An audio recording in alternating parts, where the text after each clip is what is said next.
नमस्कार साथियों, स्वागत है आप सभी का अंकित इंस्पायर्स इंडिया पर। मैं हूं अंकित अवस्थी। आप हैं मेरे साथ में एक ऐसी खबर की चर्चा करने के लिए जिसे सुनने के बाद आपको लगने लगेगा कि यह न्यूज के बैकग्राउंड में दी गई जो कहानी है वो संभवतया एक और वेब सीरीज जैसी है। आप में से जो वर्तमान में 90s के बाद के जगे हुए लोग हैं, जिन्होंने बाद में ही एक्टिविटीज संभाली हैं, इंटरनेट की दुनिया में जन्मे हैं, उन्हें संभवतया उत्तर प्रदेश का बाहुबलियों वाला काल याद ना हो, और अगर हो तो गाहे बगाहे किसी से सुन लिया हो तो बात अलग है। आज का सेशन बहुत अलग तरह का सेशन है। हाल ही में एक बाहुबली विधायक जो 5 बार विधायक रहे, उनकी मौत हुई है।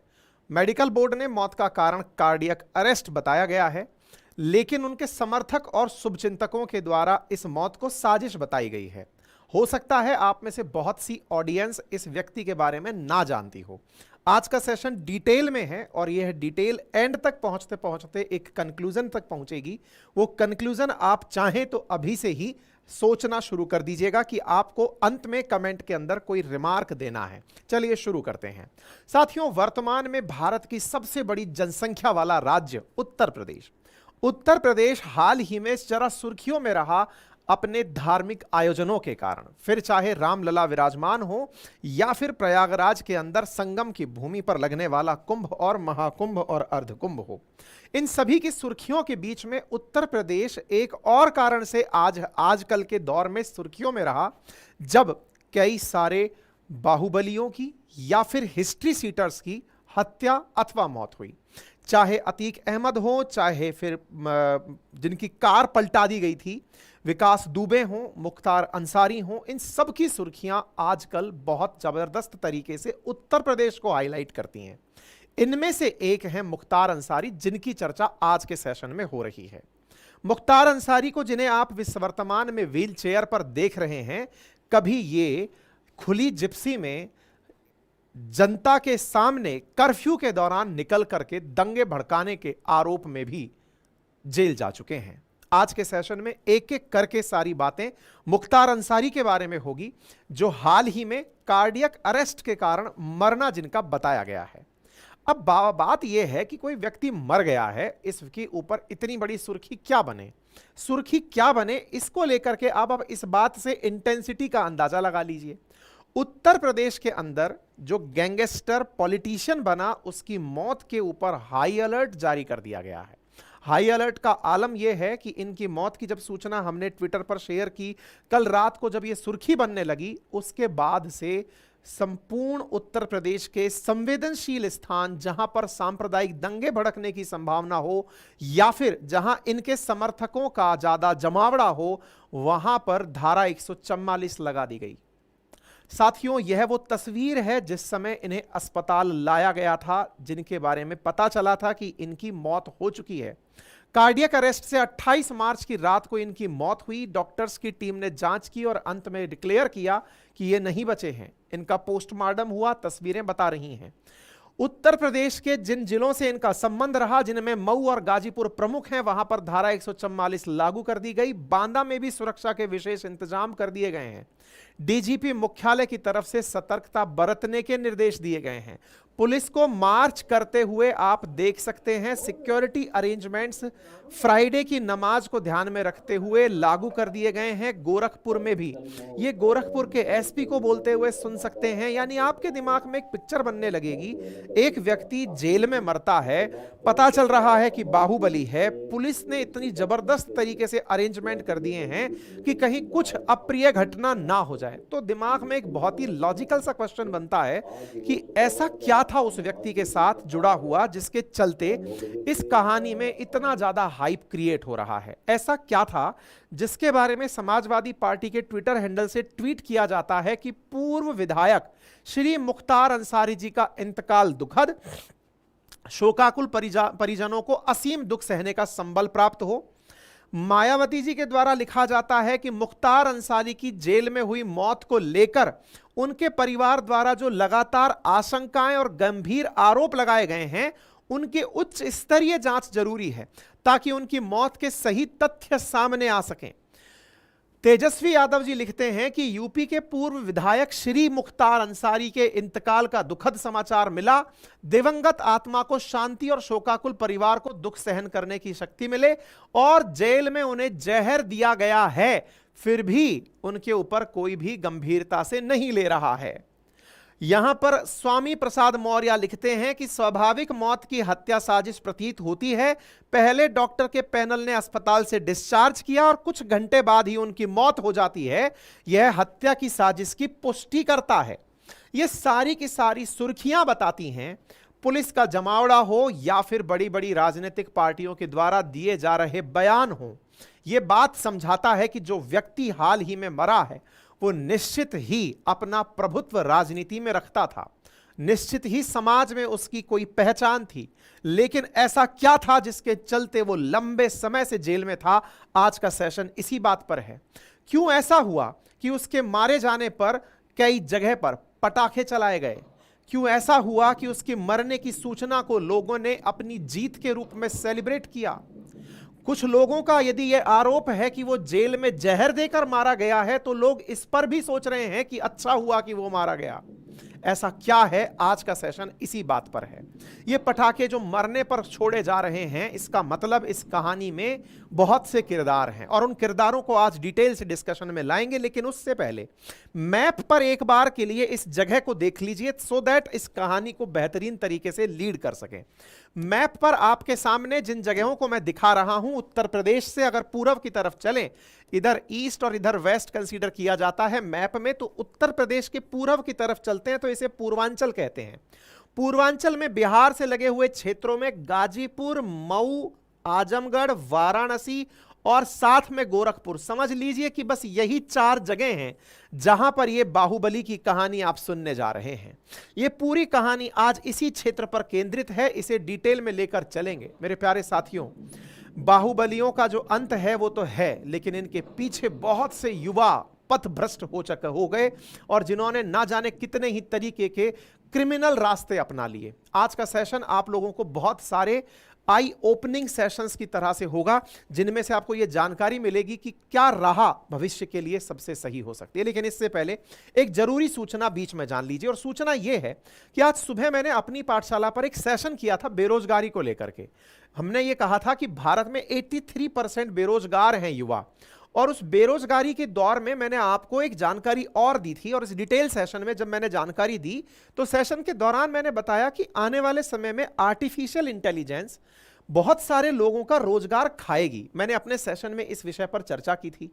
और एक और जानकारी जब बेरोजगारी की निकलकर आई कि 15 साल से लेकर 29 साल के बीच के युवा बेरोजगार हैं, तो उस बेरोजगारी में एक बहुत बड़ा पॉइंट निकलकर आया जो सरकार की रिपोर्ट में था, और वो ये था कि 15 से 29 साल का जो युवा है वो ना तो एक्सेल शीट पर काम करना जानता है, 90% युवा ऐसा है, ना ही वो एक्सेल शीट पर मैथमेटिकल फॉर्मूला डाल पाता है, ना वो कॉपी पेस्ट करना जानता है, इवन वो ईमेल पर फाइल अटैच करना तक भी नहीं जानता है। जब मैंने इस तरह की जानकारी दी तो हमारे पास में बहुत सारे लोगों के मैसेजेस आए कि सर इस बारे में आपने समस्या तो बता दी, समाधान नहीं बताया। तो इसी का समाधान लेकर मैं आपके सामने आया हूं, क्योंकि आप में से बहुत सारे लोग इस प्रकार की खबरें देख रहे हैं। इसे बीच में एज ए इंपॉर्टेंट मैसेज सुन लीजिए, फिर हम वापस मुद्दे पर लौटेंगे कि हाल ही में माइक्रोसॉफ्ट से लेकर सिस्को, अमेजन, गूगल, ये सभी कंपनी बड़ी संख्या में लोगों को रोजगार से निकाल रही हैं। उसका बड़ा कारण पता चल रहा है कि आर्टिफिशियल इंटेलिजेंस आने वाले समय में 2030 तक बहुत सारे लोगों की जॉब खा जाएगा। इसके पीछे का बड़ा कारण यह नहीं है कि आर्टिफिशियल इंटेलिजेंस काम करने लगेगा, नहीं, एक और स्किल्ड युवा होगा जो कि आपकी कम स्किल्स को देखकर उनको इस रिप्लेस कर देगा। यानी आपकी स्किल्स कम रह जाएंगी एक और युवा से, और इस चक्कर में हो सकता है कि आप बेरोजगारी का सामना करें। इसी को ध्यान में रखते हुए आज के इस सेशन में मैं आपको एक फ्री ऑफ कॉस्ट ऐसी जबरदस्त जानकारी को साझा कर रहा हूं, जो कि हमारे ही एक कार्यक्रम के जो सह स्पॉन्सर हैं उन्होंने आपके लिए जारी की है। और वो क्या है कि आप लोगों के लिए एक फ्री चैट जीपीटी, या समझिए कि आर्टिफिशियल इंटेलिजेंस पर फ्री सेमिनार का आयोजन करवाया जा रहा है, जिसमें 3 घंटे के अंदर अगर आप सेल्स, मार्केटिंग, ऑपरेशंस, एचआर जैसी चीजों में हैं, आपका टेक रोल कैसे बढ़ाया जाए, आपका एंटरप्रेन्योरियल स्किल कैसे डेवलप की जाए, आपको फ्रीलांसर काम करना हो तो एआई का आप यूज कैसे कर सकते हैं। एआई और चैट जीपीटी पर एक 3 घंटे की फ्री ऑफ कॉस्ट वर्कशॉप आपके लिए रखी गई है जिसका कोई चार्ज नहीं लगेगा। मैंने डिस्क्रिप्शन में और कमेंट बॉक्स में लिंक डाल दिया है। पता है यहां पर आपको क्या मिलने वाला है? आप में से जो शुरुआती 1000 लोग हैं उन्हें free of cost chat GPT का कैसे यूज करते हैं, क्योंकि मैं आज अपनी टीम से जब आपके लिए कंटेंट डेवलप कराता हूं तो आर्टिफिशियल इंटेलिजेंस का यूज करता हूं। कंटेंट सर्च करना बहुत आसान हो जाता है, आपकी कैरियर ग्रोथ को यह आसान बनाएगा, भविष्य में जॉब पाने में आपकी सहूलियत देगा। इसकी वजह से अगर आप एआई जानते हैं तो आपकी सैलरी में 3 गुना तक हाई मिल सकती है। आपको जो मैं कह रहा हूं ना कि सरकार ने कहा है कि इतने लोग रोजगार नहीं जानते जिन्हें एक्सेल शीट पर काम करना नहीं आता, उनके लिए यहां पर एक्सेल की स्किल्स भी सिखाई जा रही हैं, डेटा एनालिसिस भी सिखाया जा रहा है, पर्सनल ब्रांडिंग एआई के माध्यम से कैसे करनी है, ये सब चीजें आपको सिखाई जा रही हैं। लिंक कमेंट बॉक्स में है। वैसे मैंने एक आपके सामने क्यूआर कोड भी दे दिया है, यहां से जाकर के भी शुरुआती 1000 लोग फ्री ऑफ कॉस्ट यहां से जाकर के अपने लिए फ्री सेमिनार ज्वाइन कर सकते हैं। ठीक है, तो सुबह सेशन के अंदर चिंता दी थी, शाम के सेशन में समाधान दे दिया है। और अगर समाधान पसंद आए तो वीडियो को लाइक और शेयर कर दीजिएगा। यहां पर आप लोगों के सामने ये पूरा कार्यक्रम ग्रोथ स्कूल के द्वारा लाया जा रहा है और यहां पर लिंक मैंने कमेंट बॉक्स और डिस्क्रिप्शन में डाल दिया है।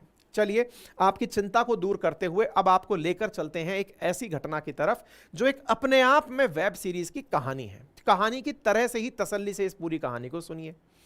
साथियों, जिस व्यक्ति की आज बात की जा रही है उनका नाम है मुख्तार अंसारी। मुख्तार अंसारी सुबान अल्लाह अंसारी के बेटे थे। इनके 3 भाई यानी कि इंक्लूडिंग मुख्तार 3 भाई हैं। एक का नाम है सिबकतुल्लाह अंसारी, एक का नाम है अफजाल अंसारी और एक का नाम है मुख्तार अंसारी। ये जो सुबान अल्लाह अंसारी हैं, इनके पिताजी थे डॉक्टर मुख्तार अहमद अंसारी। बस यहीं से सारी कहानी में सारा की सारा ट्विस्ट है जो आपको यहीं से समझना होगा। ये जो डॉक्टर मोहम्मद मुख्तार अहमद अंसारी आपको दिखाई दे रहे हैं, इनमें से अहमद नाम मिसिंग है, अदरवाइज तो ये मुख्तार अंसारी ही हैं जो इनको नाम मिला है, यानी दादा का नाम लिए हुए मुख्तार अंसारी। अब आप कहेंगे कि ये दादा पर इतना फोकस क्यों कर रहे हैं?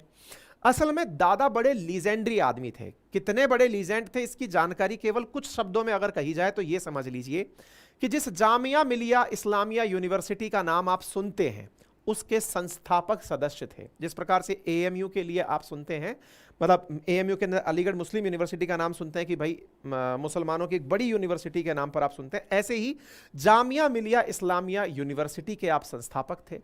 जब तक जिंदा रहे चांसलर थे और छोड़िए स्वतंत्रता सेनानी थे।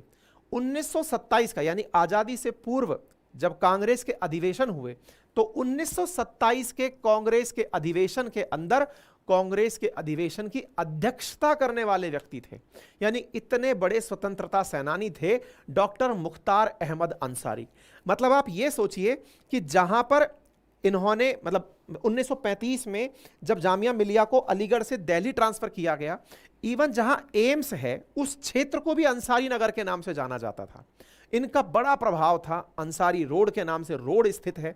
मतलब स्वतंत्रता संग्राम में इनका बहुत अपूर्णीय योगदान रहा है और इनकी लीगेसी ही इनके परिवार को हर समय पर काफी ज्यादा चर्चा का कारण बनाई। ठीक है, तो यहां पर इनका नाम जानना आपके लिए बहुत ज्यादा जरूरी है। अब इनके कुनबे में इनके पोते हुए मुख्तार अंसारी है ना।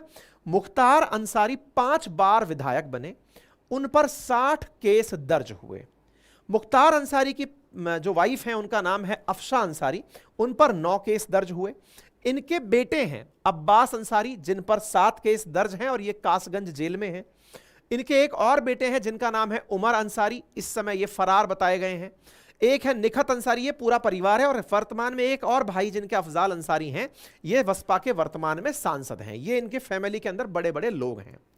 अब चलते हैं इनके इतिहास को आपसे डिस्कस करने के लिए। देखिए, कहानी कुछ इस प्रकार से है कि आप इस कहानी को समझें उससे पहले एक बार मैप पर वापस से गौर करें। देखिए, ये पूरा उत्तर प्रदेश कनेक्टेड है आगे। अगर आप यहां पर रोड यहां पर एरिया को देखें तो यहां पर मैप पर आपको गोरखपुर दिखाई दे जाएगा। अगर आप गोरखपुर को ध्यान से देखें तो ये गोरखपुर पूरा कनेक्ट होते हुए आगे बिहार से कनेक्टेड है।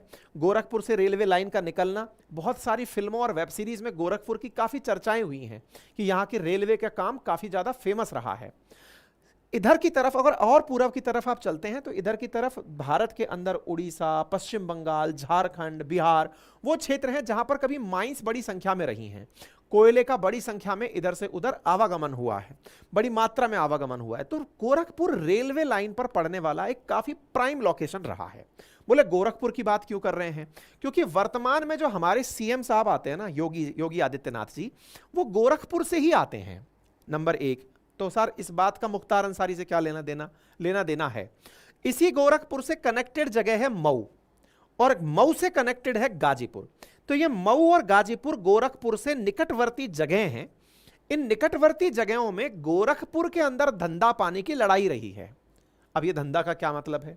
असल में पहले ऐसा होता था 1970s और 80s के दशक में, गोरखपुर के अंदर किसी को अगर रेलवे की पटरी बिछानी है, रेलवे ट्रैक बिछाना है, रेलवे ट्रैक के अंदर स्लीपर्स लगाने हैं, पत्थर रोडी डलवानी है, कोयले का सामान लेना है, या फिर आपको वहां पर पार्किंग लेनी है, इन सब के लिए टेंडर हुआ करते थे, ठेकेदारी हुआ करती थी। और ठेकेदारी लेने वाले लोग बाहुबली लोग कंसीडर किए जाते थे, जो इस क्षेत्र में अपनी ताकत के दम पर ही टेंडर ले पाते थे। किसी आम आदमी को ठेके लगाने की इजाजत नहीं होती थी। ठेका मतलब एक ही बार में बल्क में उस क्षेत्र का सारा काम ले लिया। बस यहीं से मुख्तार अंसारी की कहानी में एंट्री होती है। जिस व्यक्ति की आज आप चर्चा कर रहे हैं, ये 70 के दशक में रेलवे और सड़क के ठेकों की लड़ाई के कारण अपनी पहचान बनाया था। राजनीति में उतरने से पूर्व इन्होंने माफिया के रूप में अपनी पहचान बनाई थी, क्योंकि पूर्वांचल के अंदर इन्होंने टैक्सी के ठेके से लेकर, टैक्सी स्टैंड के ठेके से लेकर बस संचालन तक के ठेके लिए हुए थे। मतलब आप ये मानकर चलिए कि जिस जगह से ये बिलोंग करते हैं, जिसका नाम गाजीपुर है, वहां पर बड़ी संख्या में भूमिहार रहते हैं। इस जगह को भूमिहारों का वेटिकन भी कहा जाता है। लेकिन कहते ये हैं कि गाजीपुर की कनेक्टिविटी बनारस से इतनी नजदीक है। देखिए ये गाजीपुर रहा और इसी के जस्ट बगल में आपको यहां वाराणसी दिखाई दे रहा है। तो गाजीपुर और मऊ के अधिकांश लोग अपनी जरूरत के बड़े सामान खरीदने के लिए वाराणसी जाते हैं। वाराणसी से ही मतलब पूरी शॉपिंग वगैरह होती है। कहते हैं क्राइम केवल गाजीपुर और मऊ से लेकर आते हैं, बाकी खरीदने की सारे सामान वाराणसी से। यानी जितने भी यहाँ के जो पढ़े लिखे या फिर थोड़े भी पैसे वाले लोग हैं, वो वाराणसी जाकर रहने लग जाते हैं, क्योंकि यहाँ पर बड़ी ही अशांति बताई गई है। अच्छा साहब, मुख्तार अंसारी के बारे में बताएं तो एक और फैक्ट और बताने का है, और वो ये है कि मुख्तार अंसारी जिस घर में पैदा हुए, जिनके दादा के बारे में कहा गया कि वो आज़ादी के आंदोलन में भाग लिए थे, ऐसे ही इनके नाना थे जिनका नाम था मोहम्मद उस्मान, जो कि ब्रिगेडियर थे भारतीय सेना में। और 1948 की जंग में पाकिस्तान ने उनके सर पर 50,000 रुपए का इनाम रखा था कि यदि कोई इनको मार देगा तो उसे 50,000 रुपए मिलेंगे। भारत की सेना में कश्मीर से पाकिस्तानियों के कबीलों को भगाने वाले ये बड़े नाम के रूप में चर्चित थे। ये वो व्यक्ति थे जिनके प्रयास से कश्मीर के राजौरी जिले को छुड़ाया गया था। ये वो व्यक्ति थे जिनको पाकिस्तान की सेना ने अपना जनरल बनने का पद ऑफर किया था, लेकिन इन्होंने भारत में रहते हुए भारतीय सेना की लीडरशिप करते हुए पाकिस्तानियों को कश्मीर से भगाया था। इनका नाम भी बड़े ही फक्र से लिया जाता है। ये युद्ध के अंदर ही वीर गति को प्राप्त हुए थे। यानी कि दो इतने बड़े बड़े लोगों के परिवार से बिलोंग करने वाले मुख्तार अंसारी कैसे एक बाहुबली बन गए, ये अपने आप में एक बड़ी ही रोचक कहानी बन जाती है। जिनके दादा के नाम पर जामिया मिलिया इस्लामिया के अंदर हेल्थ सेंटर चलता हो, सोचने का बात है कि कोई व्यक्ति कैसे इतना बड़ा अपराधी बन गया, जिस अपराधी के किस्से आज आपको उसकी मौत पर सुनने पड़ रहे हैं कि आफ्टर ऑल कैसे उस व्यक्ति ने अपराध का हाथ थामा। तो कहते हैं कि 1963 में मुख्तार अंसारी का जन्म हुआ। परिवार चूंकि ऑलरेडी इज्जतदार घरों में काउंट होता था, इनके घर पे जो रेलवे फाटक था, इसलिए इनको बड़ा फाटक कह के इनके घर को संबोधित किया जाता था। मुख्तार अंसारी दिखने में काफ़ी हष्ट पुष्ट, पढ़े लिखे, बड़े चौड़े शरीर के, लंबाई वाले व्यक्ति, खेल खिलाड़ी वाले व्यक्ति, मजबूत शरीर के व्यक्ति थे। तो अपीयरेंस काफ़ी इनका सॉलिड प्रतीत होता था। स्कूल जाना जब शुरू हुआ, इंटर की पढ़ाई होना शुरू हुआ, तो इनको अपने कुछ और दोस्तों से मुलाकात करने का मौका मिला। जैसे क्लास में जाते हैं तो जो कदकाठी वाले लोग होते हैं वो अलग ही अपीयर होते हैं। इसी बीच में इनकी मित्रता होती है एक व्यक्ति से जिसका नाम था साधु सिंह। साधु सिंह और मकनू सिंह दो भाई हुआ करते थे। दोनों गोरखपुर के बड़े ब्राह्मण नेताओं के लिए काम करते थे। अच्छा, पूर्वांचल में जातिवाद की लड़ाई बहुत तगड़ी थी, ब्राह्मण वर्सेस राजपूत की लड़ाई पूर्वांचल के अंदर काफी ज्यादा, मतलब अगर आप उत्तर प्रदेश से हैं तो कहानी से तुरंत रिलेट कर रहे होंगे, बाकी भारत के किसी अन्य भूभाग से हैं तो आपको यह केवल एक फिल्म स्टोरी जैसा लगेगा। आप में से बहुत से लोगों ने जिस प्रकार से वेब सीरीज मिर्जापुर देखी होगी ना, समझ लीजिए कि मिर्जापुर इंस्पायर्ड बाय देम हो सकती है। हकीकत में यहां पर और ज्यादा क्राइम था, मतलब आप इससे अंदाजा लगाइए, ठीक है ना। तो अब यहां पर ये जो साधु सिंह से इनकी मित्रता हुई, यहां पर पता चलता है कि ये इन दो के साथ थे जिनकी ठाकुर माफियाओं के साथ में कुछ गड़बड़ थी। तो ब्राह्मण वर्सेस ठाकुरों में रेलवे के ठेकों को लेकर के एक दूसरे से लड़ाई चलती थी। उसी दौरान पूर्वांचल के अंदर गोरखपुर और आसपास के जिलों में आए दिन गोलियां चलती रहती थी। मुख्तार को यह समझ में आ गया था कि अगर मेरी पर्सनैलिटी का सही यूज किया जाए डराने धमकाने में तो ठेके लिए जा सकते हैं। तो मुख्तार ने अपने इन्हीं मित्रों की मदद से भविष्य के अंदर ठेके प्राप्त करके भविष्य का रोजगार प्राप्त करने का तरीका निकाल लिया था। और भविष्य का तरीका इन्होंने निकाला हनुमान गियर के नाम पर। जैसे अपन कहते हैं ना, साम दाम दंड भेद से कोई भी चीज प्राप्त करना, तो उस क्षेत्र में एक शब्द बड़ा फेमस था जिसका नाम था हनुमान गियर। यानी कि अगर मुख्तार किसी काम को हाथ लगा रहे हैं और केवल यह बोल चुके हैं कि भाई इस पर हनुमान गियर लगाना पड़ेगा, इसका मतलब है कि कैसे भी करके, चाहे साम से, दाम से, दंड से, भेद से, कैसे भी प्राप्त करना है, यह ठेका हमको प्राप्त करना है। तो उनके विरोधियों में इस बात का भय हो जाता था कि मुख्तार अगर हनुमान गियर लगा चुके हैं तो बेहतर है कि इस चीज में इंटरफेयर ना ही करें। आप सोचिए कि इस क्षेत्र में मुख्तार ने अपने जो चेले चपाटे थे इनसे इतना प्रभाव कायम कर लिया था कि 80 से 90 के दशक में बनारस से अगर गोरखपुर बस जानी है तो बनारस, गाजीपुर और गोरखपुर का जो ट्रेवल रूट था, उस रूट पे कोई भी सरकारी बस नहीं निकलेगी। यानी गाजीपुर नहीं रुकेगी, बाईपास निकल जाओ, जिसको जाना है गाजीपुर की जनता को ले जाने के लिए मुख्तार अंसारी की ही बस चलेगी या मुख्तार के जो लोग हैं उनकी ही बस चलेगी। यानी कि उस पूरे क्षेत्र में बसों का संचालन भी इनके द्वारा ही किया जाएगा, इन्हीं के द्वारा समय पर लोगों को डिलीवर किया जाएगा और पूरी तरह से पैरेलल गवर्नमेंट के रूप में यहां पर काम करेंगे। ठीक है साहब। अब बस संचालन को आपने अगर प्राइवेट क्षेत्र में कभी देखा हो तो मुख्तार का भी प्राइवेट क्षेत्र में बस संचालन इस प्रकार था कि सरकारी बसें उनके क्षेत्र से होकर नहीं गुजरती थी। बसों की सर्विस इतनी अच्छी बताते थे कि लोग घड़ियां मिलाते थे कि हां भाई इस समय ये बस आ गई है, इतने बच गए होंगे। यानी कि एकदम पैरेलल गवर्नमेंट चला रखी थी साहब। इसी बीच में एक और व्यक्ति थे जिनका बस संचालन चलता था, जिनका नाम था सच्चिदानंद राय। कहते हैं कि सच्चिदानंद राय भी अपनी बसें चलाया करते थे। जब इन्होंने अपनी बसें चलाना शुरू करा तो सच्चिदानंद राय से इनकी इस बात पर बहस हो गई कि साहब आप हमारे क्षेत्र में बस कैसे चलाएंगे। पता चलता है कि सच्चिदानंद राय जो अपनी बस चलाना चाहते थे, मुख्तार के साथ उनकी जो अदावत रही, परिणाम यह निकला कि उनकी हत्या हो गई। नाम मुख्तार का ही आया कि बस चलाने को लेकर सच्चिदानंद राय की हत्या कर दी गई। हालांकि साबित कुछ नहीं हुआ क्योंकि मुख्तार खुद फ्रंट पर नहीं रहते थे, उनके जो चेले चपाटे थे, शूटर थे, वो जाकर के शूट करके आ गए। धीरे धीरे उस क्षेत्र में माहौल बनने लगा कि अगर गाजीपुर में कोई काम करना है तो मुख्तार की परमिशन से करना है। आपके दिमाग में प्रश्न बनने लगेगा तो उस समय उत्तर प्रदेश में सरकारें किसकी चलती थी? तो देखिए 80 से लेकर के 90 के दशक तक अगर आप बात करें तो एक तो यहां पर उत्तर प्रदेश में सरकारें बड़ी स्थिर प्रकार की रही हैं। देखो 2 साल की सरकार, 2 साल की सरकार, 1 साल की सरकार, 6 महीने की सरकार, ऐसे 3 साल की सरकार, 1 साल की सरकार, 2 साल की सरकार, 6 महीने की सरकार, 2 साल की सरकार, 1 साल की सरकार, 1 साल की सरकार, मतलब 6 महीने की सरकार। आप अंदाजा लगाएं तो 90 ये पकड़कर चलिए 2002, 2003, 2007, 2003 तक अगर आप देखकर चलें तो 2003 से पहले 80 से लेकर 2003 तक उत्तर प्रदेश के अंदर अगर आप साल देखें तो मात्र 22 सालों के अंदर सीएम अगर देखें तो 1 2 3 4 5 6 7 8 9 10 11 12 12 13 14 सीएम अगर आ गए तो आप इससे अंदाजा लगाकर देख सकते हैं 5 साल का सीएम का कार्यकाल होता है।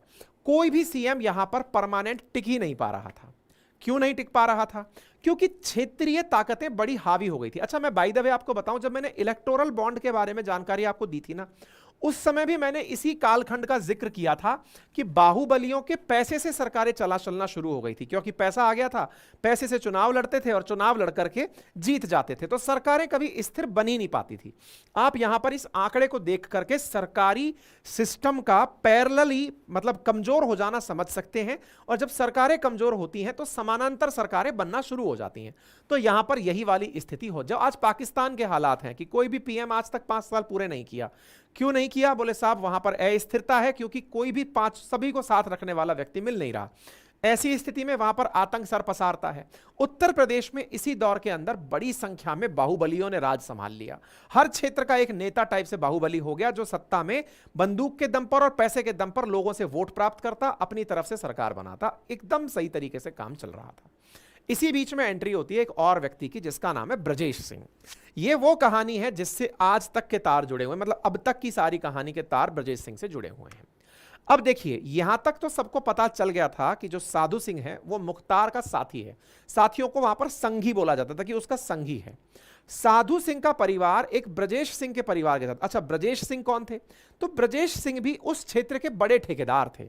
तो साधु सिंह और ब्रजेश सिंह की आपस में भिड़ंत हो गई कि आपको एक जमीन, देखिए माफिया लोग क्या करते हैं ना, दम के आधार पर किसी भी पीड़ित वर्ग के व्यक्ति से जमीन को औने पौने दाम में छुड़ा लेते हैं कि लाइए ये जमीन हमारी हुई, अब आप लड़ते रहिए। तो ब्रजेश सिंह ने कहा कि ये जमीन हमारी है, साधु सिंह ने कहा नहीं जमीन हमारी है। इस बात को लेकर के ब्रजेश सिंह वर्सेस साधु सिंह, इन दोनों के बीच में भिड़ंत हो गई। साधु सिंह कौन है? वही मुख्तार अंसारी के साथ वाले, ठीक है। पता चलता है कि साधु सिंह की गैंग ने ब्रजेश सिंह के पिता वीरेंद्र सिंह की हत्या कर दी।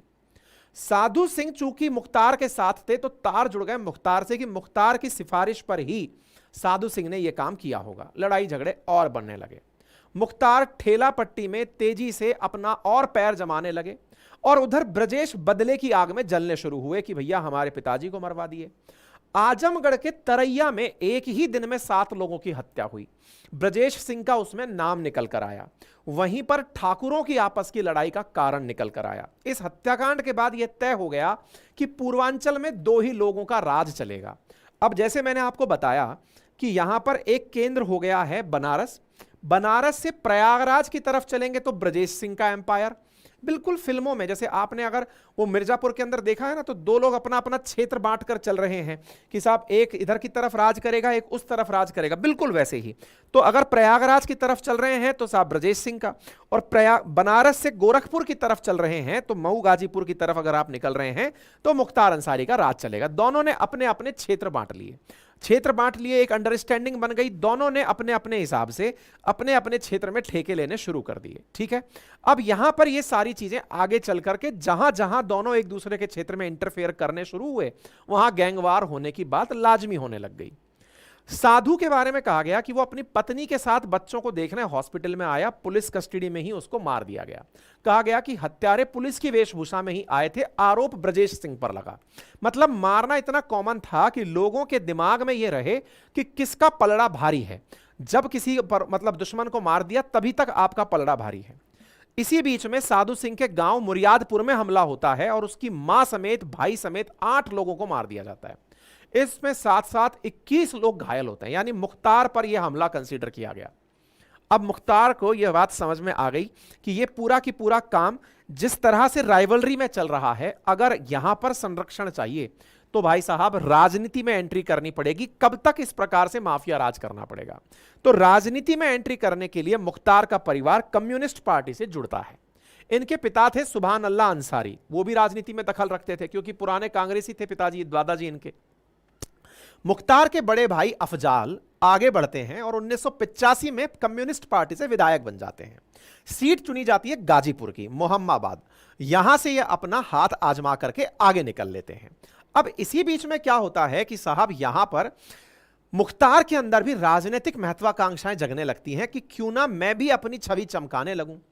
गाजीपुर में उस समय हैंडलूम का काम, देखिए अगर आप में से कोई भी बनारस के बारे में जानता है तो बनारस की साड़ी, बनारसी साड़ी जिसे कहते हैं, वो बड़ी फेमस है। बनारसी साड़ी समझिए कि मऊ और गाजीपुर से बनकर आती है। मतलब आसपास के क्षेत्रों में मऊ और गाजीपुर के हैंडलूम का बड़ा नाम है। मतलब बहुत महंगे महंगे जो गलीचे हैं वो बनाए जाते हैं, बहुत महंगे महंगे साड़ियों का निर्माण होता है। उस क्षेत्र में इसका बड़ा काम है। लेकिन इलेक्ट्रिसिटी बहुत बड़ी समस्या है। तो साहब मुख्तार अंसारी यहां की समस्या को समझते हुए कि बिजली यहां पर है नहीं, लोग रोजगार के नाम पर चाहते ये हैं कि अगर रोजगार है, इलेक्ट्रिसिटी है तो रोजगार मिल जाएगा, क्योंकि हैंडलूम से हथकरघा से लोग यहां पर कालीन गलीचे का निर्माण करना, कालीन का निर्माण करना। कालीन भैया अगर मिर्जापुर में सुने हैं तो वो कालीन निर्माण इसी क्षेत्र की कहानी है। आप रिलेट कर जाइएगा तो अपने आप आपको कहानी से रिलेट होने लगेगा। तो बोले यदि यहां पर इलेक्ट्रिसिटी रही तो सारा काम हो जाएगा, और इलेक्ट्रिसिटी लाने के लिए सरकार में दखल चाहिए। तो मुख्तार अंसारी को अपनी तरफ से पार्टी की तरफ राजनीति के अंदर एंट्री करने का मन करने लगा कि बिजली की समस्या सुधारनी है, अफसरों पर दबाव बनाना है, यह तय किया जाना है कि यहां बिजली कितने घंटे आएगी। असर भी दिखाई दिया। लोगों को जैसे ही यह पता चला कि मुख्तार के दबाव में बिजली आना शुरू हुई तो लोग मुख्तार के दर पर अपनी तरफ से सिफारिशें लेकर पहुंचने लगे कि आपकी वजह से बिजली आई। मुख्तार को यह बात पसंद में आने लगी कि भाई साहब ये बहुत सही चल रहा है, मेरे कारण अगर लोगों के काम बन रहे हैं, लोगों में एक्सेप्टेंस बन रही है, इसका मतलब मैं राजनीति की तरफ एंट्री ले रहा हूं। हुआ भी यही। 1996 में मुख्तार ने राजनीति में एंट्री ले ली और बन गए विधायक। मुख्तार जब विधायक बने तो उन्होंने अपनी संपत्तियों के साथ साथ विधायकी में जो दखल रखा, उससे उनके ऊपर इतना बड़ा एक तरह का प्रोटेक्शन लागू हो गया कि उन पर अब कोई हाथ नहीं लगा सकता था, क्योंकि विधायक जी बन गए। पुलिस वालों को तो बाहर से ही हटा दिया जाता था कि तुम तो दूर ही रहो, कुछ नहीं कर सकते। वहीं ब्रजेश सिंह की गैंग इस समय मुसीबत में पड़ गई, क्योंकि सामने विधायक जी हैं। पुलिस वालों पर प्रेशर है कि जाकर के ब्रजेश सिंह के लोगों को पकड़ो। इधर विधायक जी हैं और विधायक जी ने मतलब यह हाल कर दिया कि पूरी तरह से अपने लोगों के लिए जो चीजें चाहिए वो उपलब्ध करा देंगे। विधायकी के साथ साथ सारी चीजें चलना शुरू हो गई। मुख्तार ने गाजीपुर की सीट से विधायकी का चुनाव लड़ना तय किया और बीएसपी का दामन थाम लिया। मुलायम सिंह मायावती जी की पार्टी का हाथ थाम लिया। 1996 में मऊ से मैदान में उतरने को इनको आदेश होता है, जो कि मुस्लिम बहुल क्षेत्र है, और मुसलमानों के वरदान के चलते, आशीर्वाद के चलते मुख्तार यहां से चुनाव जीत जाते हैं। बीएसपी के विधायक 1996 में बनकर आते हैं और उसके बाद वो पीछे मुड़कर कभी नहीं देखते। 2017 तक वे लगातार यहीं से चुने गए। पहली बार चुनाव जीतने के बाद दुनियादारी का दायरा उन्होंने और थोड़ा बढ़ा दिया। जब मोहम्मदाबाद में 24 घंटे लाइट रहने लगी तो लोग समझ जाते थे कि मुख्तार आए हुए हैं।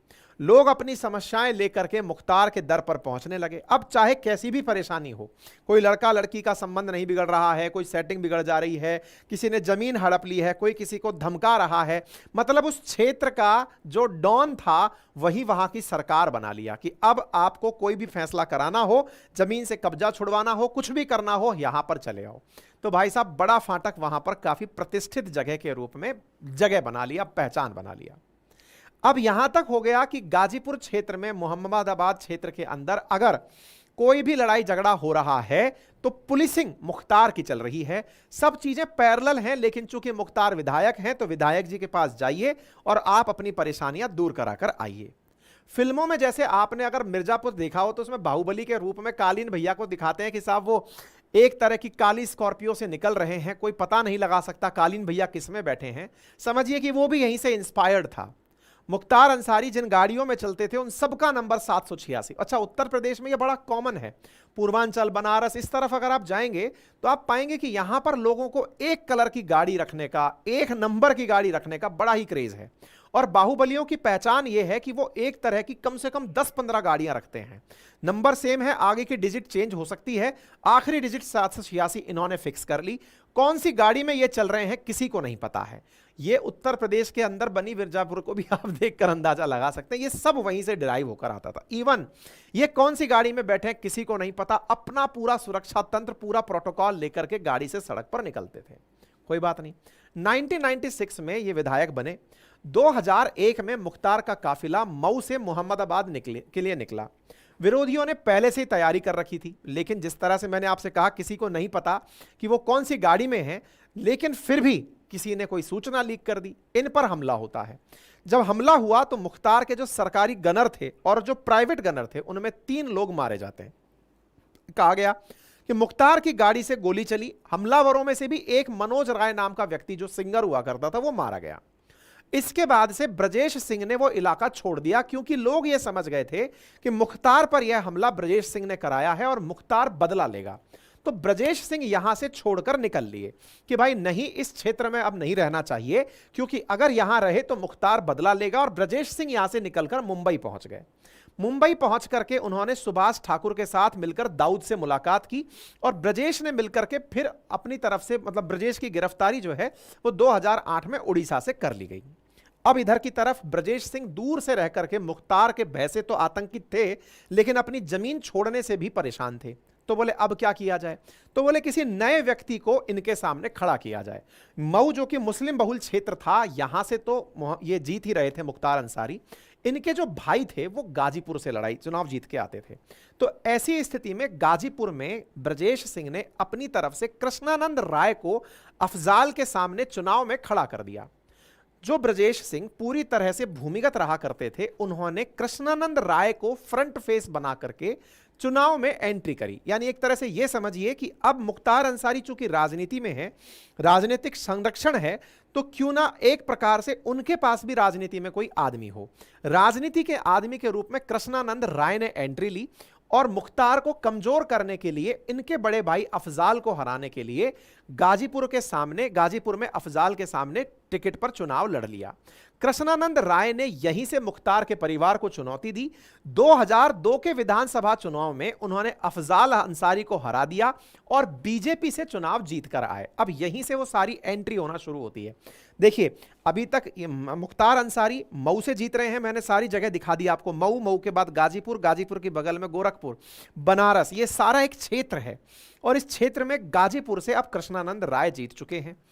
ऐसी स्थिति में 2002 में मुख्तार, चूंकि अभी 2002 के अंदर उन पर हमला हुआ है तो सिंपैथी वोट मिला तो वो मऊ से वापस विधायक बन जाते हैं, सहानुभूति पूरी तरह से बटोर ली जाती है।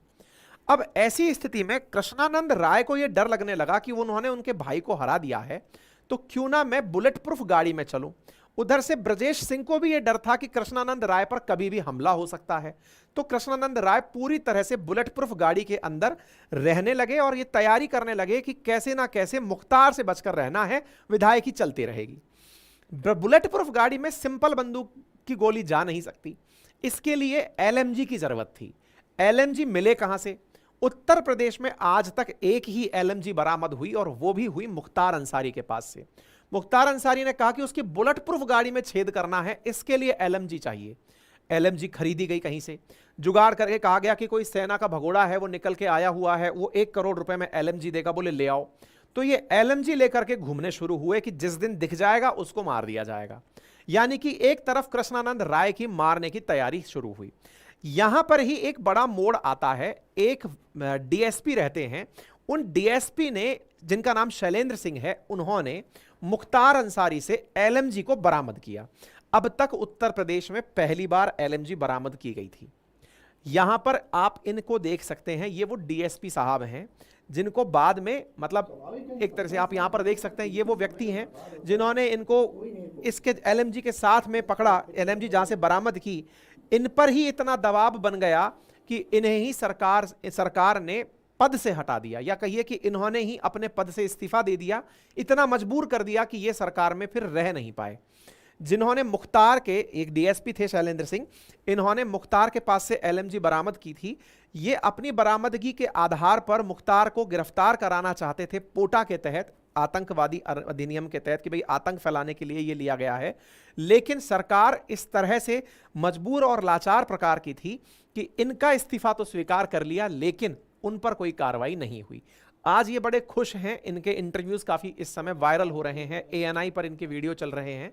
ये अपनी तरफ से बता रहे हैं कि देर से हुआ अच्छा हुआ, जिस व्यक्ति के चलते एक प्रशासनिक अधिकारी को पद से छोड़ना पड़ा, इन्होंने अपनी बात बताई। खैर चलिए, अब आते हैं एलएमजी की कहानी। समझ में आ गई होगी, तो अब आपको यह समझ में आ गया कि इस पूरी स्टोरी में कृष्णानंद राय वर्सेस मुख्तार अंसारी था। ब्रजेश सिंह पीछे से छुपकर बैठे हुए थे, लेकिन कृष्णानंद राय को ही अब यहां पर हराना था। 2002 में जो कृष्णानंद राय विधायक बने, अब इन्हीं विधायक से बदला लेने के लिए मुख्तार अंसारी पूरी प्लानिंग करने लगे। इसी बीच में 2005 में मऊ के अंदर दंगे हो जाते हैं।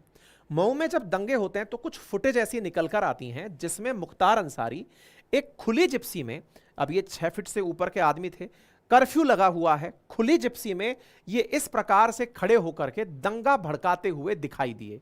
यह तस्वीर आज तक सबसे वायरल तस्वीर मानी जाती है हिंदू मुस्लिम दंगों में मऊ के अंदर की। और जो लोग उस समय के प्रत्यक्ष साक्षी हैं कहते हैं कि इन्होंने ही दंगों को हवा दी थी।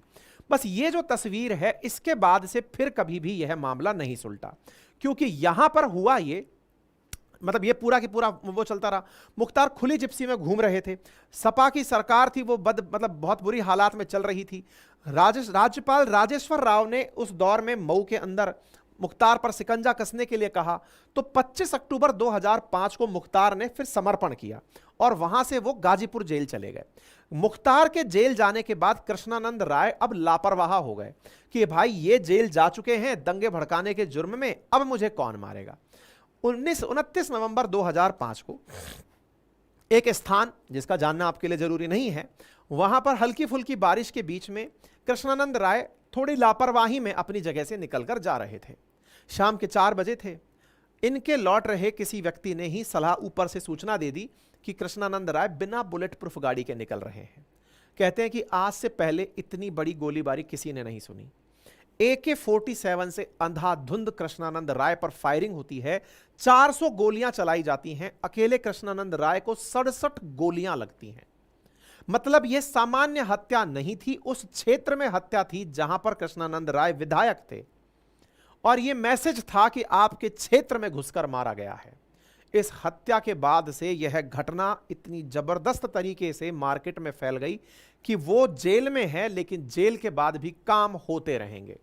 कृष्णानंद राय की हत्या के बाद से एक बात और चर्चा में आई, और वो ये थी कि कृष्णानंद राय चोटी रखा करते थे और इनके चेले चपाटों ने वो चोटी काट ली, और उस चुटिया को काट करके एक ऑडियो सामने निकला जिसमें मुख्तार जेल से अपने जो चेले चपाटी थे उनसे पूछ रहे थे कि चुटिया काट ली, मतलब चुटिया काट ली ना, मतलब उसको मारने के बाद में वो चुटिया काट ली, मतलब एक प्रकार से समझिए कि सामने वाले के अस्तित्व को मिटा दिया ना। अब ये बात एक तरह से पॉलिटिकल राइवलरी के रूप में सामने आ गई। एक तरफ से मुख्तार अंसारी, दूसरी तरफ से बीजेपी के विधायक थे कृष्णानंद राय। मामला तो बिगड़ना ही था। मामला बिगड़ना कैसे था? अब यह मामला इतना जबरदस्त तरीके से उठना शुरू हुआ कि मुख्तार अंसारी और 6 लोगों पर बीजेपी MLA कृष्णानंद राय के मर्डर का केस चलना शुरू हुआ। इसी बीच में योगी आदित्यनाथ गोरखपुर के अंदर सांसद बन चुके थे। उन्होंने गोरखपुर मंदिर से मऊ जाने का निर्णय लिया कि मैं जाऊंगा और वहां जाकर के लोगों के सामने, अब जो आज की राइवलरी लोग निकालते हैं ना कि गोरखपुर के मतलब योगी आदित्यनाथ की मुख्तार अंसारी के साथ क्या अदावत थी, तो वो तार यहां से जोड़ सकते हो। तो वो तार ये था कि ये गोरखपुर से निकलते हैं मऊ के लिए, बिल्कुल बॉर्डर जड़े हुए हैं एकदम। अब जब यहां पर निकलते हैं तो योगी जी का जब काफिला मऊ बॉर्डर पर पहुंचता है तो उन्हें यहीं रोक दिया जाता है। योगी जी को यहीं से वापस लौटा दिया जाता है। हालांकि बीजेपी की उस समय कोई ग्राउंड उस क्षेत्र में ज्यादा बड़ा नहीं था, लेकिन उसके बावजूद भी अब यह मसला केवल कृष्णानंद राय या ब्रजेश सिंह का नहीं रह गया था। अब यह मामला बीजेपी के विधायक को मारने का हो गया था। इसके चलते हुए गाजीपुर के अंदर मुख्तार अंसारी का रहना तय हो गया कि यह अब जेल में ही रहेंगे। मुख्तार अंसारी ने जेल को ही अपना ठिकाना बना लिया कि अब जेल से बाहर नहीं आ सकते, क्योंकि पॉलिटिकल प्रेशर बहुत बन गया। लेकिन मुख्तार ने जेल में ही एक नई सरकार शुरू कर दी। हालात ये हो गए कि मुख्तार को मछली ताजा पसंद है खाने के लिए, तो कहा गया कि जेल के अंदर तालाब खुदवा करके जिंदा मछली, ताकि फ्रेश मछली मिल सके, इसका इंतजाम किया गया। बड़े बड़े अधिकारी अखबार से लेकर मसाज से लेकर के सारी व्यवस्थाएं करते, वहीं से शासन चलना शुरू हुआ। यानी मुख्तार 2005 में ही जेल को अपना घर बना लिए। मतलब अब हालात ये हो गए कि इस बीच में गाजीपुर के अंदर राजकमल, मतलब कई पत्रकारों का कहना है कि इस बीच में जो भी अब कांड होने लगे, ब्रजेश सिंह वर्सेस मुख्तार, अब जेल से ही सारे काम होने लग गए। 2009 के अंदर राजनीतिक हालात और बदले। सूबे की कमान मायावती के हाथ में आई। गाजीपुर जेल में STF ने छापा मारा। मुख्तार की जेल से फ्रिज, कूलर, गैस सिलेंडर सब बरामद किए गए। जो मायावती पहले अपने टिकट पर विधायक बनाई थी, लेकिन अब सरकार में आई थी, क्योंकि बीच में इनका इंक्लिनेशन समाजवादी पार्टी की तरफ हो गया था, तो बोले तुम्हारे साथ बदला लिया जाएगा। ऐसी में इनको उठा करके यहां से मथुरा जेल भेज दिया गया। आज आप में से जो ऑडियंस इस बात को सुन रही है, उसे देख करके ये केवल किसी पिक्चर की सी कहानी लग रही होगी, उसे ये लग ही नहीं रहा होगा कि क्या रियलिटी में भी ऐसा हो सकता है। उत्तर प्रदेश में ये रियल में हुआ है। और अगर आप उत्तर प्रदेश से कभी जुड़े रहे हैं, क्योंकि मेरी पढ़ाई IIT कानपुर से हुई है, मेरे कुछ मित्र मऊ से हैं, गोरखपुर से हैं, जिनके साथ जब जब बैठने का मौका मिला, आप कहीं भी जाइए, चाय की, पनवाड़ी की दुकानों पर आपको ये किस्से कंठस्थ याद हुए मिल जाएंगे। लोगों को इस तरह से याद है कि मेरे इस सेशन में भी कुछ लोग त्रुटियां निकाल देंगे चाय की दुकान पर, पनवाड़ी पर बैठे हुए, कि सर नहीं नहीं, 4 नहीं इतने लोग मरे थे, तारीख ये नहीं ये थी, गाड़ी ये नहीं ये थी, AK-47 नहीं सर दूसरी बंदूक थी, इतना नहीं सर इतना मारा था। मतलब इतना तक फैक्चुअली करेक्ट है उस क्षेत्र के अंदर ये सारी घटनाएं। मतलब आप ये समझिए कि जो आज आप घटना सुन रहे हैं, ये पूर्वांचल की मतलब एक लाइव वो है, वेब सीरीज है, आप इसको ऐसे समझिए। ठीक है साहब। अब इसी बीच में मथुरा जेल में इनको भेज दिया जाता है, मुख्तार को। मुख्तार यहां पर लखनऊ उन्नाव होते हुए 2018 में उन्नाव के बाद में बांदा जेल भेजे। आज जहां पर इनकी मौत हुई है वो बांदा जेल हुई है। ठीक है साहब। मुख्तार विधायक तो लगातार चुने जाते रहे, लेकिन सांसद बनने की इनकी इच्छा पूरी नहीं हुई। 2009 के अंदर लोकसभा के चुनाव होने थे। बनारस की सीट पर मुरली मनोहर जोशी चुनाव लड़ रहे थे। मुरली मनोहर जोशी उसी सीट पर जिस सीट पर आजकल मोदी जी चुनाव लड़ते हैं, उससे पहले मुरली मनोहर जोशी जी चुनाव लड़ा करते थे। मायावती ने मुख्तार अंसारी को वहां से अपना कैंडिडेट डिक्लेयर कर दिया। हालात इतना टाइट हो गया कि यहां पर मुख्तार वर्सेस मुरली मनोहर जोशी इतना करीबी मुकाबला था कि मात्र 17,000 वोटों से ही मुरली मनोहर जोशी जीत पाए। लेकिन मायावती अपनी इस हार को बर्दाश्त नहीं कर पाई। उन्होंने मुख्तार को ही पार्टी से विमुख कर दिया कि नहीं, तुम्हारे अंदर जीतने का कोई दम ही नहीं बचा है। पार्टी से निकाल दिया। पहले जिसको टिकट दिया उसे पार्टी से निकाल दिया कि नहीं, तुमको बचा करके भी गलत किया, हटाओ। इसके बाद इन तीनों भाइयों ने, मुख्तार के साथ साथ अफजाल ने और तीसरा भाई सिगबुतुल्ला, उन तीनों ने मिलकर के कौमी एकता दल नाम से अपनी पार्टी बना ली। 2014 में मुख्तार घोसी संसदीय सीट से उम्मीदवार बने, लेकिन सफलता नहीं मिली। 17 में कौमी एकता दल का BSP में विलय हो गया और मुख्तार को मऊ सदर से टिकट दिया गया। मुख्तार फिर से विधायक बन गए। यानी 2017 में फिर से, यानी BSP ने इनको जेल से जेल में ट्रांसफर किया, फिर इनके ऊपर दबाव बनाकर सांसद का चुनाव ये पूरे टाइम जेल से ही चुनाव लड़ते रहे। फिर 2017 में उठा करके इनको मऊ से विधायक बना दिया गया। ठीक है साहब। तो ये 2017 तक BSP ज्वाइन करके फिर मऊ कॉन्स्टिट्यूएंसी से विधायक बने रहे। ठीक है साहब। अब 2017 में योगी सरकार आ चुकी थी। योगी सरकार, अब 2006 का एपिसोड याद करके चलिए दिमाग में, सबका बदला लेगा बाबा योगी। तो वो वाली कहानी वहां से लेकर अब तक चली आ रही थी कि जो जो क्रिमिनल थे, जिन्होंने पूरी तरह से उत्तर प्रदेश में क्राइम फैलाया था, सबका फैसला होना था। और सबके फैसले में केवल यही चीज ध्यान रखनी थी कि जो भी अपराधी हैं, उन्होंने अपराध में जो भी चीजें पैदा की हैं, उन सबको खत्म किया जाएगा। परिणाम निकला, सरकारें बदली। 2007 में जनता ने पूरी तरह सत्ता पलट दी। सत्ता पलटने के बाद कृष्णानंद राय की हत्या के आरोप में 2018 के अंदर मुख्तार के लिए काम करने वाले मुन्ना बजरंगी की बागपत जेल के अंदर गोली मारकर हत्या कर दी जाती है। मुख्तार घबरा जाते हैं कि सत्ता बदलते ही मेरे जो लोग हैं वो मरने शुरू हो गए। इसी बीच में पंजाब के एक व्यापारी ने आरोप लगाया कि मुख्तार ने मुझसे पैसे मांगे थे, तो इन्हें पंजाब ट्रांसफर कर दिया गया। ये सोचे कि पंजाब में कांग्रेस की सरकार है, सेफ रह जाएंगे। वहां पर जाकर के वापस से सुप्रीम कोर्ट से यूपी सरकार आदेश करवाती है कि इस व्यक्ति के ऊपर 60 से ज्यादा मुकदमे दर्ज हैं, इसे आप उत्तर प्रदेश वापस भिजवाइए। पंजाब से जब इन्हें उत्तर प्रदेश भिजवाया गया था, लोगों ने तभी मान लिया था कि अब इनके साथ भी वही होने वाला है जो औरों के साथ हुआ है। हो सकता है कार पलटे, हो सकता है कोई और घटना हो। लोगों ने यह कयास लगाने शुरू कर दिए थे कि अपराधियों के साथ में उत्तर प्रदेश सरकार बहुत ही जबरदस्त तरीके से, स्ट्रिक्ट तरीके से पेश आने वाली है। और हुआ भी यही। मुख्तार को कमजोर करने के लिए उसके द्वारा जो अवैध रूप से बनाई गई संपत्ति थी, उसको धीरे धीरे जब्त करना सरकार ने शुरू किया और बुलडोजर चलाकर उसे डिमोलिश करना शुरू किया। यानी कि मुख्तार के मरने से पहले उसके जो भी आसपास की सराउंडिंग थी, जो उसका एक तरह से एम्पायर था, उसको डिमोलिश किया गया। कहते हैं कि लगभग 608 करोड़ रुपए की प्रॉपर्टी को जो मुख्तार से कनेक्टेड थी, उसको डिमोलिश किया गया। मुख्तार पर जो प्रमुख चर्चित केस रहे, उन पर अब सुनवाई होना शुरू हुई। पहले उन पर केस तो दर्ज होते थे, लेकिन कोई भी आकर के अपनी तरफ से गवाही देने नहीं आता था। लेकिन अब इनके खिलाफ गवाही देने भी लोग आने शुरू हुए। साल 2022 में पहली बार उन्हें दो मामलों के लिए दोषी ठहराया गया। 12 मार्च को वाराणसी की एक एमपी एमएलए कोर्ट ने उन्हें 1 साल में 34 साल पुराने केस में उम्र कैद की सजा सुनाई। 26 मार्च को फिर इनकी तबीयत बिगड़ने के बाद मुख्तार को अस्पताल में भर्ती कराया गया था। मेडिकल कॉलेज के प्रिंसिपल ने बताया कि उनके पेट में दर्द, पेशाब और मल त्यागने में दिक्कत थी।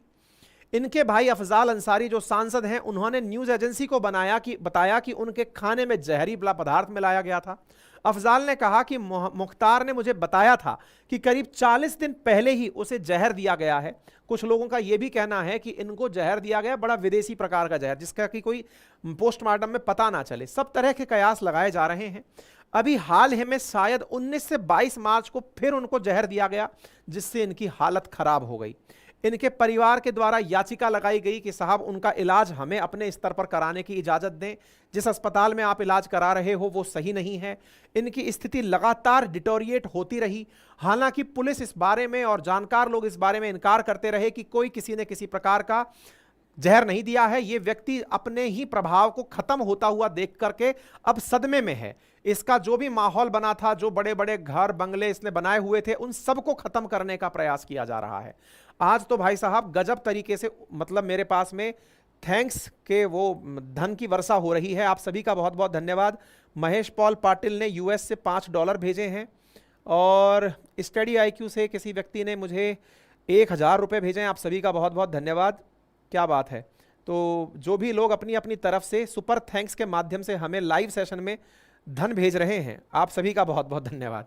ठीक है साहब। अच्छा, इसी बीच में अब क्या हुआ कि मुख्तार अंसारी को पॉइजन दिया गया। इस विषय पर सरकार ने इसको बेसलेस कहते हुए इनकार कर दिया। कुछ नहीं है ये सब बातें। इनका जो बेटा, जिसके बारे में कहा जाता है जिसका पता नहीं है, वो न्यूज़पेपर के सामने आकर कहता है कि भैया आप तो मर गए। अब उनका पोस्टमार्टम कराने के लिए हम कह रहे हैं कि हमें एम्स में करा लेने दो, कोई सरकार से सुन ही नहीं रहा है। खैर, ये सारी बातें होती रही। परिवार ने व्यवस्थाओं पर आरोप प्रत्यारोप लगाया, अपनी तरफ से कहा कि सरकार ने इनको मरवाया है। तो इनके पुत्र हैं जो अभी मीडिया को अपनी फुटेज दे रहे हैं, बाइट्स दे रहे हैं। फिलहाल के लिए इनके लिए कब्र खुद चुकी है। कब्र के अंदर इनके जाने की तैयारी चल रही है। उस पूरे क्षेत्र में जहां पर मुख्तार अंसारी का पूरा साम्राज्य था, जहां इनके लोग और इनके चहेते रहा करते थे, वहां पर इनके बेटे को ही जेल से इनकी आखिरी यात्रा में शामिल होने का मौका नहीं दिया गया है। उम्मीद है कि गैंगस्टर्स की इस पूरी कहानी में आपको एक चीज तो तय हो गई होगी कि बुरे का अंत हमेशा बुरा होता है। अगर आप बहुत बुरा करते हैं, कहते हैं ना, जैसी फसल आप बोएंगे आप फाइनली वैसे ही काटेंगे। अगर आपने अति कर दी है तो वो हमेशा वर्जित है। एक समय पर हो सकता है कि ये किसी ना किसी के लिए रोल मॉडल रहे हों कि भाई साहब ट्रेलर हो तो इन जैसा, मतलब ठरका हो तो इन जैसा, सरकारें हिल जाती हैं। लेकिन साहब जब समय बदलता है तो वो कुछ इस प्रकार से बदलता है। इसलिए जिसके जो भी कानून में रहते हुए दायरे हैं, उन्हीं के तहत अपना जीवन यापन करने का शिद्दत से पालन करें, संस्कारी रहें, बड़ों का सम्मान करते रहें, छोटों को प्यार दें और अपना व्यक्तित्व इस प्रकार से विकसित करें कि महिलाएं आपके साथ सुरक्षित और सम्मानित महसूस करें। अदरवाइज फोटो फ्रेम में छप जाएंगे, लोग बातें ही बनाएंगे। बाकी रोजगार संबंधी मामले पर मैंने आपको एक बेहतरीन जानकारी दे दी है। ये आपके सामने मैंने एक QR कोड लगाया है। एक फ्री ChatGPT ग्रोथ स्कूल की तरफ से आपके लिए सेमिनार रखा गया है। 1000 बच्चे यहाँ पर फ्री ऑफ कॉस्ट इस सेमिनार को अटेंड कर सकते हैं। 3 घंटे का पूरा तरह से वर्कशॉप है, इसको ज्वाइन करिए। बहुत सी सीखें, आपको चीज़ें आर्टिफिशियल इंटेलिजेंस के बारे में सीखने को मिलेंगी, जो आप मुझसे कहते हैं कि सर आपने हमारे स्किल के लिए कोई सहायता नहीं दी। संभवतः आपको यहाँ से समाधान मिल जाएगा। फिलहाल के लिए इतना ही। और हाँ, छोटी सी गुजारिश है, इतनी बड़ी संख्या में 32,000 से ज़्यादा लोग 1 घंटे से सुन रहे हैं। जाते जाते इतना सा कष्ट कर जाइए। आप सुपर थैंक्स के थ्रू पैसे भेज रहे हैं, वो तो धन्यवाद है ही। एक मुफ्त का काम भी है, और वो ये है कि आपने मेरा सेशन अगर सब्सक्राइब नहीं किया है, चैनल सब्सक्राइब नहीं किया है, तो कर जाइए। चैनल सब्सक्राइब करने का एक लाल बटन दिया हुआ है, उसे दबा दीजिए। वीडियो के नीचे ही बेल आइकन दिया हुआ है, उसे दबा दीजिए। इसका कोई चार्ज नहीं लगता है। हमें खुशी मिलती है कि भविष्य में जब कोई अपडेट लेकर आते हैं, आप तक सूचना पहुंच जाती है। और जिन्होंने ऑलरेडी सब्सक्राइब किया हुआ है, उन्हें बहुत सारा धन्यवाद। अपना कमेंट जरूर छोड़ें कि आपको इस तरह की घटनाओं से क्या कंक्लूजन निकलता है, वो जरूर बताएं। फिलहाल के लिए इतना ही। धन्यवाद।